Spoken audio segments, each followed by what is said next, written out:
Imaginez un peu la scène. Le mur de Berlin vient de tomber. Le grand rival soviétique s'effondre.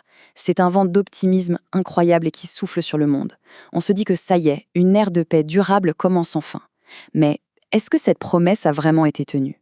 On va voir ensemble que le monde depuis 1990 s'est révélé bien plus compliqué et souvent plus dangereux que ce qu'on avait imaginé. Allez, on plonge dans les grands bouleversements qui ont façonné notre époque. La fin de l'histoire. C'est une formule qui a fait grand bruit, lancée par le politologue Francis Fukuyama. Pour lui, c'était simple. Avec la victoire de la démocratie libérale, les grands conflits idéologiques étaient terminés. C'était la fin du game, en quelque sorte. Mais cette belle idée, un peu trop optimiste peut-être, a-t-elle vraiment tenu le choc face à la réalité? C'est toute la question qu'on va explorer.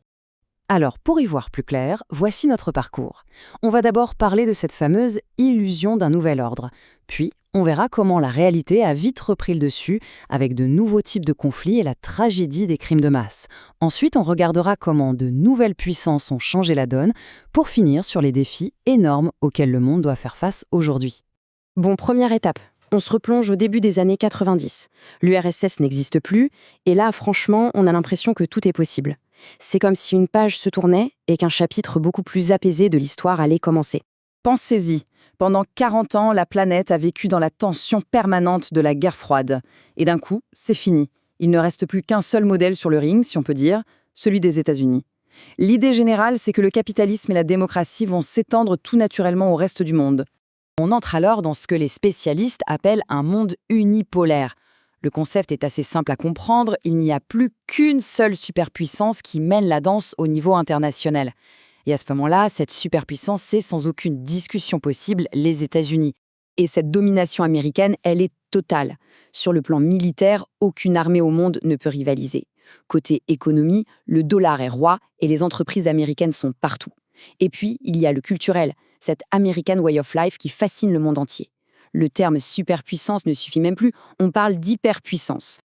Alors, forcément, fort de cette position, les États-Unis se voient un peu comme les shérifs de la planète, les fameux gendarmes du monde. La guerre du Golfe en 1991, c'est la démonstration parfaite. Pour libérer le Koweït, ils montent une coalition internationale géante sous l'égide de l'UNI. C'est eux les patrons. Mais, parce qu'en histoire, il y a toujours un mais, ce bel ordre tout neuf va commencer à se fissurer très rapidement. La belle illusion de la paix va se fracasser sur la réalité de conflits d'un genre totalement nouveau. Ce qu'il faut vraiment retenir, c'est que la fin de la guerre froide n'a pas du tout éteint les conflits. Au contraire même, c'est un peu comme si le couvercle d'une cocotte minute avait sauté, de vieilles tensions nationalistes ou religieuses qui étaient contenues par le grand duel Est-Ouest se réveillent et explosent un peu partout. Et c'est la nature même de la guerre qui change. On passe de la guerre conventionnelle, une armée contre une autre avec des lignes de front bien définies, à ce qu'on appelle des guerres asymétriques. Là, c'est une armée classique qui se bat contre des groupes beaucoup plus flous, des guérillas, des réseaux terroristes. Il n'y a plus de front, plus d'uniformes, et souvent ce sont les civils qui sont les premières cibles. Cette chronologie, c'est vraiment celle d'un basculement. Les années 90 sont déjà très violentes avec beaucoup de guerres civiles.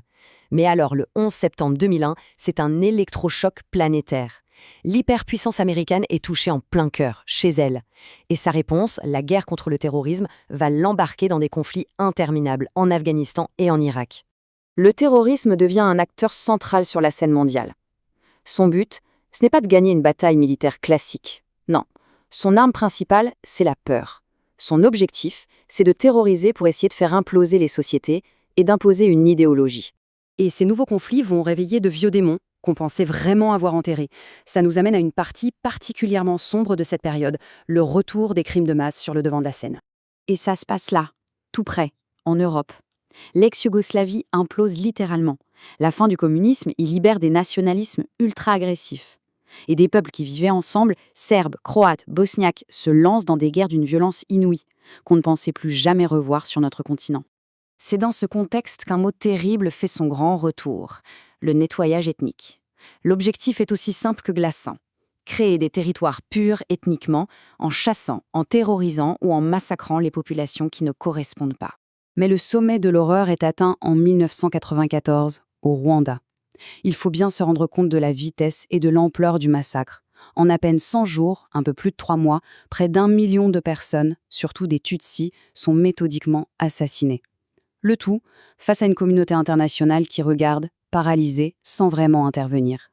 Et là, les mots ont un sens. On ne parle pas juste de massacre, on parle bien de génocide, c'est-à-dire l'intention planifiée, organisée, systématique, de détruire tout un groupe humain.